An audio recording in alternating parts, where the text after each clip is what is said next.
The current body armor the military uses is the best I've ever seen, but it wasn't always that way. Let's go over the evolution of modern body armor, journeying over the highs and lows throughout history.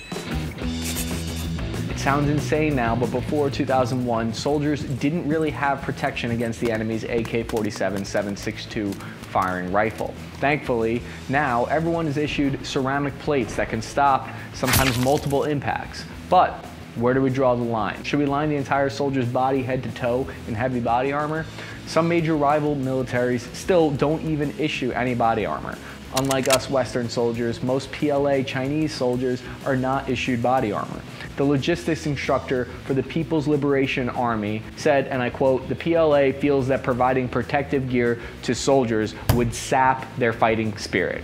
Yeah, thanks for issuing that to me. It's saved countless lives and it's really been great. I feel safe in this, thank you. Yeah, about that, we're gonna need that body armor back. We don't want it to hurt your fighting spirit. I mean, my fighting spirit is fine. This stops bullets and everything. All right, fine. Great, good, thank you. Thanks PLA, my fighting spirit has improved already. So, where were we? What's the sweet spot between protection and mobility? Let's look at the history and evolution of body armor because the answer is a moving target across time. Originally, body armor was worn as animal skin to protect against crude weapons of the time. Greeks used shields which were made of wood, leather, and hammered metal plates. In the Middle Ages, body armor was often fancy and highly polished, used for ceremonial purposes to impress viewers. The original peacocking, if you will. To get to the bottom of this, I read a book written in 1920 by Dean Bashford from the Congressional Archives. Link in the description. The book is an incredible, painstakingly detailed account of the history and effectiveness of armor developments throughout history up until the World War I. There are reports of soldiers in the 1500s complaining bitterly about their armor, crippling their ability and preventing them from fighting effectively. Some things never change, but they also admitted the armor was amazing at protecting them. Even when gunpowder weapons first showed up on the scene and became prevalent in the 1600s, troops did not initially throw away their metal armor. That is a common misconception. It took hundreds of years before they stopped using armor, and when they did, it may have been more having to do with a change in military tactics instead of an ineffectiveness of the armor that they had. The military doctrine changed drastically during the time period, and there was an emphasis placed on the importance of maneuverability. They needed to cover large distances in short periods of time on foot. In 1800, the Australian police found the famous outback outlaw Ned Kelly, who had fashioned a suit of iron armor which helped him stand up to the concentrated fire of multiple Australian police officers. So between the 1800s and the 1990, we had almost a complete dropping of the shield. Camouflage and cover became more important during this time, and depending on the strategy and tactics of any given war, the body armor needed changed with it. I think part of the reason why we've seen a rise in heavy armor recently is because our military has not had the same need for maneuvering very far as of recently. We usually leave the base, walk a few miles on patrol, and then come back to the same base, instead of pushing hundreds of miles into enemy territory. In World War I, the German army used a kind of lobster-looking steel armor that weighed 24 pounds and covered most of the torso. There are reports of this armor deflecting rifle rounds and shrapnel. There were likely grazing hits at angles because a direct hit from a rifle round can go straight through steel easy. The report from the time makes the case that as many as 60% of KIAs in the First World War could have been prevented by the use of body armor that they had available at the time because the low velocity of shrapnel wounds at the time. In World War II, that theory was proven correct with the United States Air Force using flak jackets, which reduced casualties by 60% because they stopped low velocity shrapnel. We would have to wait until the late 1990s for the real technological jump forward. Just in time for Iraq and Afghanistan conflicts, science invented a ceramic plate which could be placed into the interceptor body armor. This was the first ballistic protection against rifle rounds that could be realistically worn.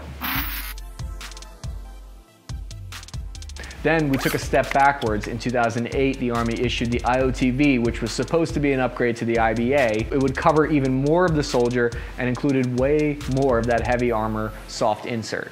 You could cut soft armor with a knife, but it would stop a pistol round. The full weight of the thing plus the helmet was over 40 pounds, and I'd argue they went overboard with this body armor, making it cumbersome and difficult to even move around in. Don't even try putting those shoulder pads on and those promotion pads if you want to be able to move at all. The IOTV was like a smock filled with rocks. It was the heaviest load in the history of the military. Once you throw weapons, ammo, and cargo pockets full of Pop-Tarts on, you're looking at an unrealistic amount of weight. I know how you guys like busting me in the comments about how I complain about weight, but half the fun of being in the military is complaining. A few years ago, they did away with the IOTV in favor of a lighter modular body armor vest, which is much improved, but in the background, they continue to tool away on their dream of a body armor utopia. I bet you didn't know advances in protection from small arms could actually be hurting the United States soldiers' ability to fight effectively. Sometimes science can bump up against practicality. Case in point, the new program which the media dubbed the Iron Man Project. It's obvious to anyone with any common sense this is a fever dream fantasy of some research and development guy at the Pentagon.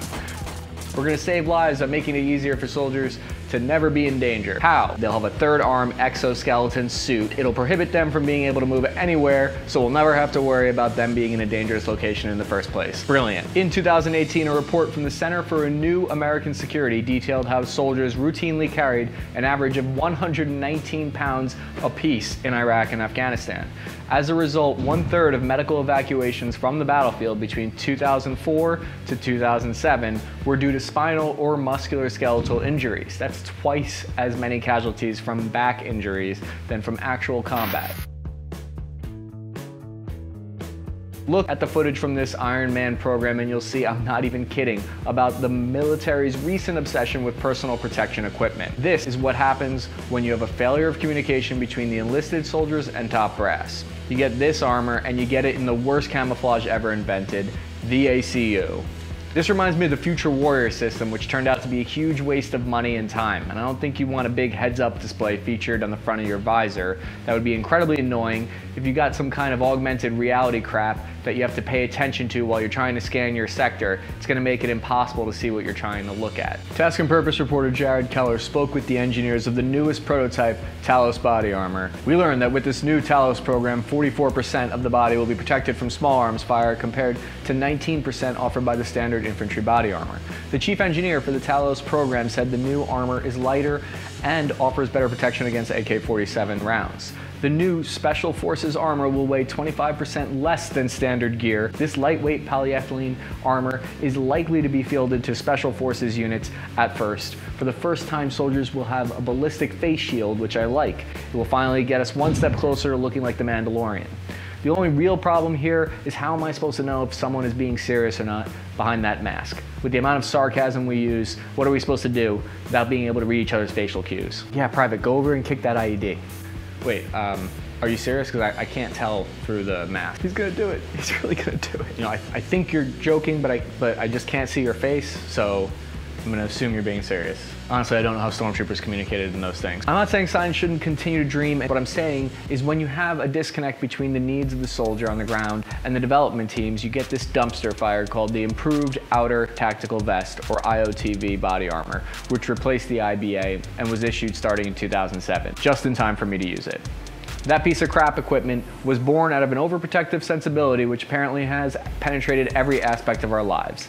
In the military, there's a stigma against complaining about the weight that you carry. There are some justifiable instances where a bag is trying to duck out of carrying his share of the load, but increasingly it comes down to an unrealistic expectation of what the human body can carry and how long you can carry it. This brings us to the Iron Man project. Sure, every inch of the operator will be covered and protected, but at a huge cost to the inability of being able to see clearly out of the helmet. It's a fantasy. The developers' hearts were in the right place. They wanted to stop anyone from getting hurt, but it wasn't really practical. It won't be practical until science takes another leap forward with the type of soft armor that hardens instantaneously once it's impacted by a bullet. The exoskeleton suit is a terrible idea. If you try to put a tourniquet on someone wearing that thing, it would be impossible to get through it. The third arm, which was part of the Talos armor, is one of the worst ideas to come out of research and development, and I hope they don't continue with it. The new weapons the military is developing should be lighter weight, so you don't need a third arm to carry it. Redistributing the weight from the operator's arms to their back, that's not a good idea either. It looks like a Steadicam rig for a camera attached to someone in uniform. The only advantage is that you might be able to catch the enemy off guard while they're laughing at you. Personally, I have complete faith in the military to keep making mistakes with body armor and then continuing to fix those mistakes by bouncing back with something better than we ever could have imagined.